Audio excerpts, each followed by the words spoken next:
আমি এই মুহূর্তে দাঁড়িয়ে আছি ঝিনাইদহের মহেশপুরের ভারত সীমান্তবর্তী মাটিলা এলাকায় কোদলা নদীর ধারে। আমার পিছনে যে নদীটি দেখছেন, এক সময় স্থানীয় যে কৃষকরা, এই নদীটি কিন্তু বাংলাদেশি ভূখণ্ডে এবং বাংলাদেশি মালিকানাধীন, বাংলাদেশ সরকারের, অর্থাৎ বাংলাদেশের জনগণের জন্য। কিন্তু এই নদীতে একসময় বিএসএফ এবং ভারতীয় যারা ছিলেন তারা কিন্তু বাধা দিতেন। বাংলাদেশি যে নাগরিক, সীমান্ত পাড়ে যে নাগরিক রয়েছে তারা যদি নদীতে প্রবেশ করতো, অর্থাৎ মাছ ধরতে কিংবা অন্যান্য কাজে, এবং নদী পাড়ে যে জেগে ওঠা জমি থাকে সেখানে চাষাবাদ করতে যেত, তাহলে কিন্তু বিএসএফের একটা বাধার শিকার হতো।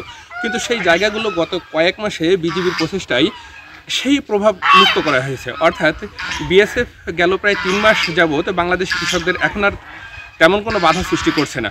অর্থাৎ বাংলাদেশি যে সীমান্ত পাড়ের কৃষক রয়েছেন তারা অতি নিরাপদেই সীমান্তের এই নদী পাড়ের জমি চাষ করতে পারছেন, পাশাপাশি নদীতে তারা মাছ ধরতে পারছেন এবং অন্যান্য কার্যাবলী সারতে পারছেন।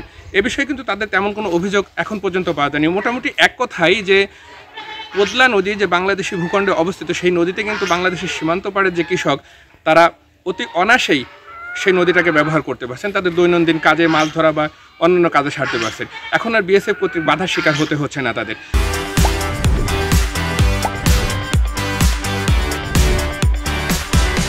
এই নদীটাতে গত কয়েক বছর ধরে তারা বাধার সৃষ্টি করছিল। আমাদের যারা স্থানীয় জনগণ আছেন, তারা যারা নদী সংলগ্ন জমি আছে চাষাবাদ করতেন বা নদীতে নামার চেষ্টা করতেন বা মাছ ধরার চেষ্টা করতেন, তখন তারা নানান রকমের বাধার সম্মুখীন হতেন।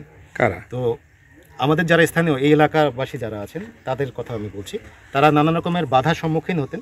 বর্তমানে আমাদের বিজিবির ঐকান্তিক প্রচেষ্টা এবং বিজিবির যে পেশাদারিত্ব সেটাকে বজায় রেখে আমরা প্রতিপক্ষের সাথে কাজ করেছি।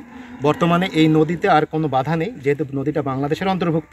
এই নদীতে আমরা আমাদের আধিপত্য এবং আমাদের অধিকার প্রতিষ্ঠা করেছি। যেহেতু বাংলাদেশের ভূখণ্ড, বাংলাদেশের 1 ইঞ্চি মাটিও আমরা ছাড় দিতে পারি না, সেক্ষেত্রে বাংলাদেশের ভূখণ্ড আমরা ফেলে রাখতে পারি না।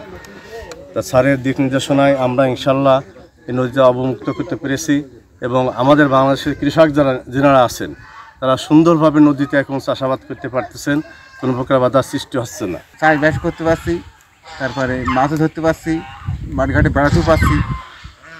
আর এবারে ধরো ধান করব, আল্লাহ খুব ভালোই এবারে সুযোগ দিয়েছে, এই সুযোগে ধান করব।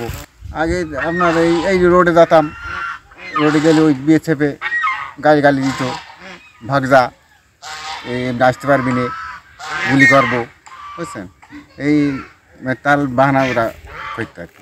বিজিবির পক্ষ থেকে কিন্তু নজরদারি রাখা হচ্ছে এবং বিজিবির পক্ষ থেকে বলা হয়েছে যারা স্থানীয় মানুষ রয়েছে তারা যদি কোনো ধরনের বাধার শিকার হয় তাহলে তাৎক্ষণিক বিজিবিকে জানাতে এবং বিজিবি এ ব্যাপারে কঠোর পদক্ষেপ গ্রহণ করবে বলেও জানিয়েছেন। এবং আজও সীমান্ত এলাকায় মাটিলা এলাকার নদী এলাকা পরিদর্শন করেছেন বিজেপির যারা কর্মকর্তা রয়েছেন, ব্যাটালিয়ন কমান্ডার সহ অন্যান্য কর্মকর্তারা, এবং সেখানে সাধারণ জনগণ ছিলেন। তারাও কিন্তু স্বস্তির কথাই জানিয়েছেন যে এখন অনেকটা নিরাপদেই তারা নদীতে আসতে পারছেন এবং নদী পাড়ে কোনো প্রকার বাধার সম্মুখীন ছাড়াই তাদের নিত্য নৈমিত্তিক কাজ সারতে পারছেন।